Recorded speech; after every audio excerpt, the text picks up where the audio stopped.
Hey guys, welcome back to Tired Axe Outdoors. Today we're going to be doing something indoors since it is brutally cold outside. We've been having wind chills nearing 40 below here in the upper Midwest, so we're trying to find things to do inside to stay warm. So, like I said, today we're going to go ahead, we're going to make a sheath for my Silky folding saw. We're going to be using some old canvas that we had from a bag, so stick with us. Should be an exciting episode. All right, so the first step we're going to do, we're going to go ahead and make a pattern just with some standard just computer paper. So we're going to draw out our layout on paper before we go ahead and cut out our canvas, because like this stuff is old, it's vintage, we don't want to waste it. So we're going to go ahead and make a template first. I'm going to go ahead and turn the camera around and show you guys exactly how to do that. All right, so here's what we need for our template. We're going to go ahead and make a flap on this bag that folds over and attaches with a snap here. So what we did is we just taped 2 sheets of paper together to make our template. So this comes back to measure twice, cut once. We don't want to have any mistakes when we're messing with our fabric. So we'll go ahead and do that now with the paper and get that part out of the way. So basically what you're going to want to do is you want to measure your saw. So this saw is just shy of 10 inches. You always want to make sure you leave room on the ends, like a 1/4 inch for your seams in your fabric. So we're going to go ahead and line this up right at 0 here. So we're going to sit our saw on there, kind of eye it up, get where we want to go. Remember, we're leaving room for that fabric. So this should be pretty close to about the right size height-wise. Maybe you have to trim a little bit off. But now we're going to be looking at what we need for our fold over for our sheath. So let's fold this in half and kind of see what that looks like, if that'll give us enough space. I'm going to fold this down for the time being. All right, so here's our half. So that'll fold over like that. And obviously in this one, we're just going to have our stitching run down one side and across the bottom, almost like a leather knife sheath, with our opening up on top. So you want this to fit snugly, but you don't want it to fit too snug that your item that you're making your pouch for won't fit. So let's see, we gotta slide that up a little bit more. Room for our seam at the bottom. At the top. So we're probably just a little bit too tall. Let's see here. So we could probably come down about 1 inch, because we're going to leave like I said, about a 1/4 inch on the bottom here. So it's 1 inch there, so we can come down just a little bit there. Because we're having to make up for the fact that this is wide as well. So you don't want to forget that when you're making your template here. All right, so now we've decided kind of where we're looking at. So what we're going to do is we're going to start trimming this down and get our final template that we're going to use. So this flap is a little too large, so what we're going to do is line this up on our lines on our mat here. Just use any straight edge object that you can cut off of. So we're going to go ahead and take off about 1 inch. So we're going to slide that over. Line up our straight edge there. You just use a box knife, pocket knife, something like that, just to cut that paper with.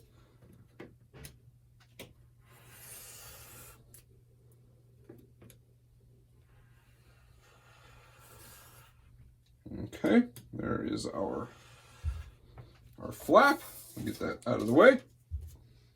All right, so we trimmed our top. That's about where we want it, because our snap is going to sit right about there. So that'll be about perfect there. So now we need to accommodate for that sewing, that hem on the bottom.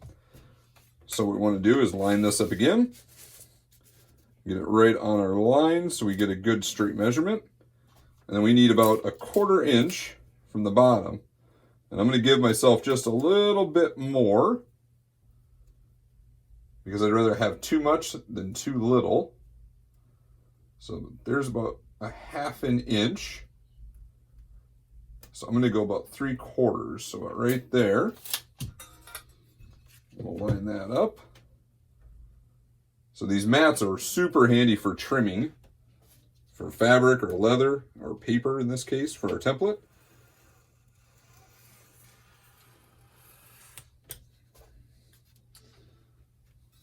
right, get that out of the way.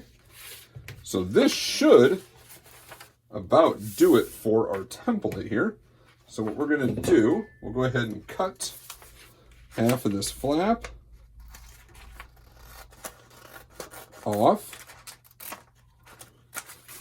And this will give us a true fit of what we've got here. Get that out of the way. All right, so this is basically going to be our fold over, and our flap is going to come down just like that. Now you could attach a belt loop on the back, a pocket, something like that. You could do a whole lot of stuff. That's what's so cool about making your own pouches and your own gear, is that you can customize it for how you use it. So basically that's going to be our pouch, just like that. So we're going to go ahead and get this template transferred over to our canvas. Like I said, this canvas came from it. It was an old Boy Scouts of America duffel bag that I had found at an auction, and I've had it laying around for years and haven't really done anything with it. So I figured I might as well, repurpose this canvas. I mean, this stuff is great. I mean, it's old, it's weathered, it's going to work really, really good for going along with my bushcraft gear and pouches that I've made thus far. So, and one thing you can do is you can mimic any corners you have like this. Let's see, I'll hold you guys down a little bit more. So we have this cutout right here in the corner. So you can go ahead and use that and match with your template, just so you don't lose any unnecessary fabric in the process. Sorry, a little bounce there on the camera.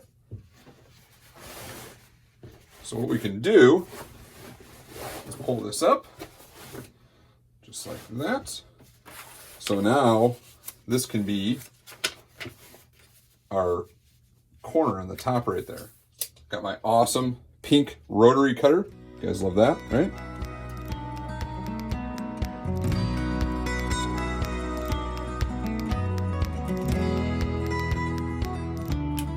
All right.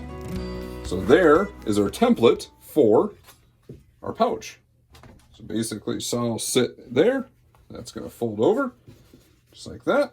And that'll come down and snap. And that'll be what our pouch looks like. So I'm going to bring you guys along out to the sewing machine, and we're going to get this thing put together.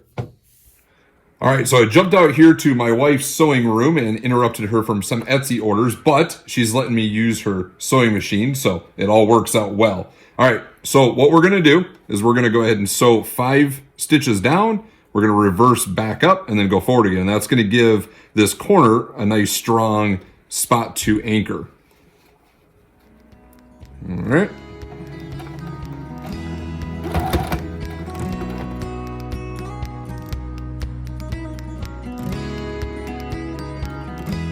All right, so then we're going to go ahead and come down to the edge, and we're going to reverse it one more time on this corner here.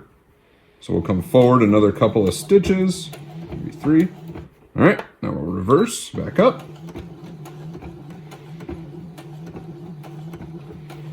All right. So now we'll come back down to the corner, we'll lift up the foot of the sewing machine, and then we'll turn and go our bottom here.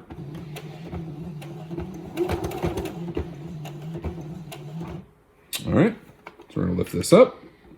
We'll turn our pouch, drop that back down. All right, so we're gonna go ahead and go 5 forward, 5 back, and then we're gonna go across to the bottom here, and we'll end at this corner.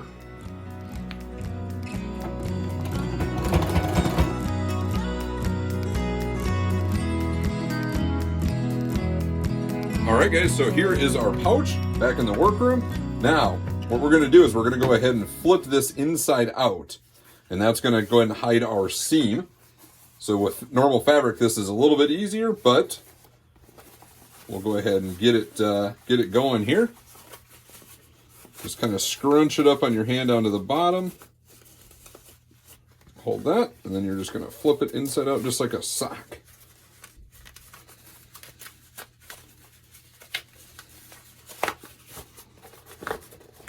Out. And what that's going to do is it's going to hide that seam that we just made. All right, so we'll poke out our corners here. Hopefully this little wooden skewer will be tough enough here. I don't think it's going to be, but maybe. So there is our seam that we just made. Comes up that side there. And then we're going to have our top here. Now, I know some of this canvas, this is the raw edge, and it's fraying a little bit, but we're going to clean this up, and then we're actually going to wax this pouch next. So we're not really concerned about these edges fraying, because I've done this in the past with another pouch I can show you. And these edges ended up turning out really well once we got the wax applied. So we're not too concerned about that. But here's our pouch. Here is our saw going in. And that's going to snap over just like that. So that's going to keep our saw nice and clean, nice and safe out of the elements, and that'll fit in our pack nicely. All right, so here in just a moment, we're going to go out and get some beeswax melted, and I'll bring you guys along for that. But in the meantime, we're just going to go through, we're going to trim up some of these loose edges around here. So just take a standard pair of scissors and get those trimmed up.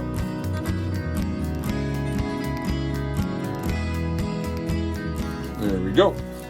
All right, so there is that all trimmed up. This is ready for wax. All right, so before we go out and wax this guy up, this is the first pouch that I waxed. This is my tinder pouch. So if you guys haven't seen our Bushcraft video, I'll link that down below. And I'll also link the wax that I used in the description, so you guys can pick your own up and make your own wax canvas bag. So like I said, this is my tinder bag. Got some jute twine and just some shavings and tinder in there. So this is a roll top bag. And you can see on my edges here, let's see, get that way so you can see the light. So they're still a little bit frayed. But like I said, that's kind of the look I'm going for. And then I did wax the edges a little bit heavier than the rest. So this is eventually what this is going to look like. And that waxing is going to make this waterproof. It's going to make it more durable, long lasting. So you guys know all the benefits to waxing canvas. And I also have this pouch here that I made. This was the main part of the Boy Scout duffel bag. This is the young man's name that had the bag. So I felt it appropriate to keep that on there as well. This pouch is also in that Bushcraft video. All right, so we moved out here into the kitchen. We're gonna go ahead and melt down our beeswax.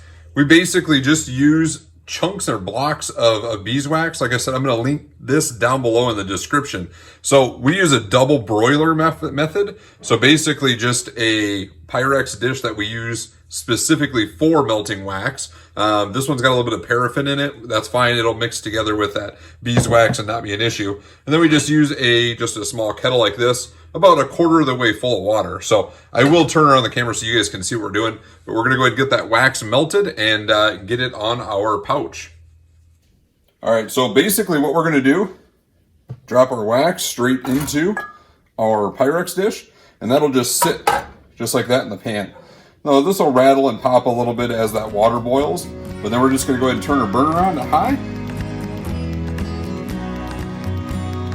All right, guys, so we've got our melted wax right here, and I did pre-warm this pan on another burner just to keep that wax from hardening before we finish our project. So we've got our wax, we've got our canvas, and what I use to apply the canvas, I just use some old scraps of fabric. Like I said, my wife has an Etsy shop, and I'll also link that down below, but I get lots of scraps of fabric and stuff that I can use for projects like this. So basically you just dip your wax in your fabric and then just apply it.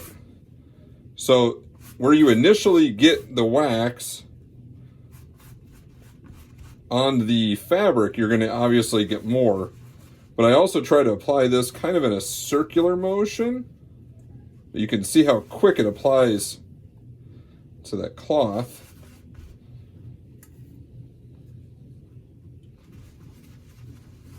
Because when you work it in a circular motion, you're actually working all of that wax down into the canvas. So you're going to get a really good coat, which is what you want, because you want this to be nice and waterproof. And make sure you do this somewhere that you don't mind getting a little wax somewhere. So I did it in the kitchen last time, and I'm getting wax all of our new countertops. So that's not the greatest idea. But the workbench works just fine.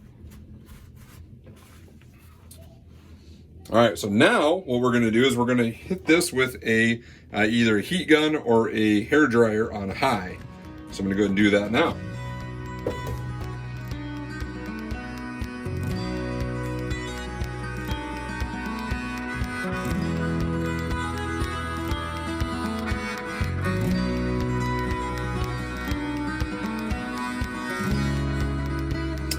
All right, so one last step that I do after I apply the wax, so you guys can see how much stiffer this is versus that traditional canvas. So it's a lot more durable when you wax it, and like I said before, it's waterproof, and this will hold up for a really, really long time. So I just take a standard lighter, and I just kind of singe these ends, and just kind of let them burn out, and then I just kind of snuff them out with my finger. Like that, and that kind of seals that wax in as well. If you get a couple like long ones like this guy here, just go ahead and rip that off. You can trim it with a pair of scissors. But ultimately, you're just kind of applying a little bit of heat to that edge, just a little bit, seal that wax in. And I kind of like the look of a little bit of fray. So I'm not too concerned about a little bit there. Kind of on this front edge here. Like that. Lighter's getting kind of out of hand here. That's the wrong direction. There we go.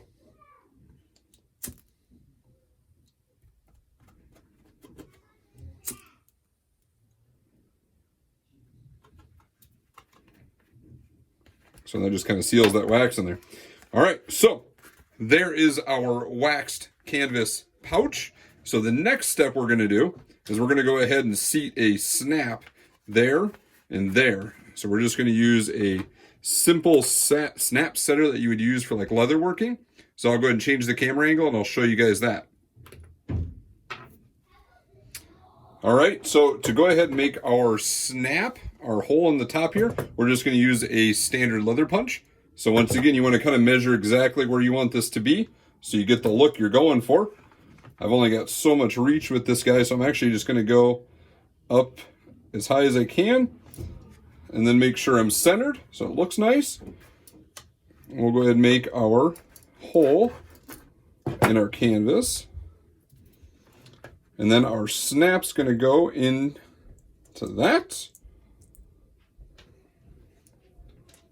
So this end of the snap here, the little button end, will go on the outside through the hole. And then this is going to sit just like that. And then this little heel here is going to go, sorry, I didn't show you guys. That little heel will go right inside that snap, just like that. And it'll sit right there on the workbench. And you do want a solid surface to set this on, or else it won't set quite right. And then your set pin is this guy right here. So this end here, you're just going to put right down into the center of that eyelet. And then you're just going to give it a little whack with a hammer. So we'll line that up on there.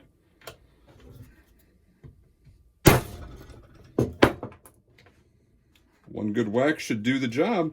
I just kind of test it, make sure.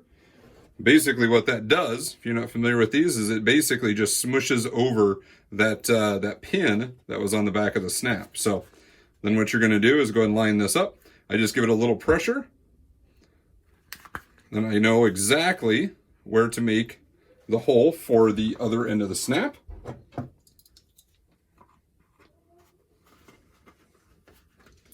So my punch doesn't actually quite make it that far. So we'll go ahead and use an awl. Just a standard pointed awl for leatherworking or whatnot. So if you guys could see that, get right in the center of that hole. So we'll just make just a small indentation, a small hole there. And then the back side of our snap will go in. So that's the part, I keep showing you guys wrong. So that's the part that's going to go from the bottom. So you're going to feed that up through the back of the pouch, just like that. And then this is going to be the opposite side of the snap. So that'll sit over the top. Once again, heel's going to go in. So you're going to flip this heel over. So this side is dished and smooth. And then you're going to flip it over and there's a little indentation there. So you want to make sure you line this up, get it in there right.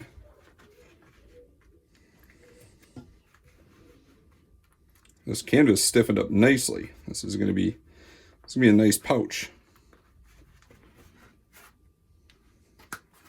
come forward a little bit. Just like that. And we're going to use the same snap setter right in the center there. And good whack. Unless you miss. Then maybe 2 good whacks. And I don't think I've got that set quite right. There we go.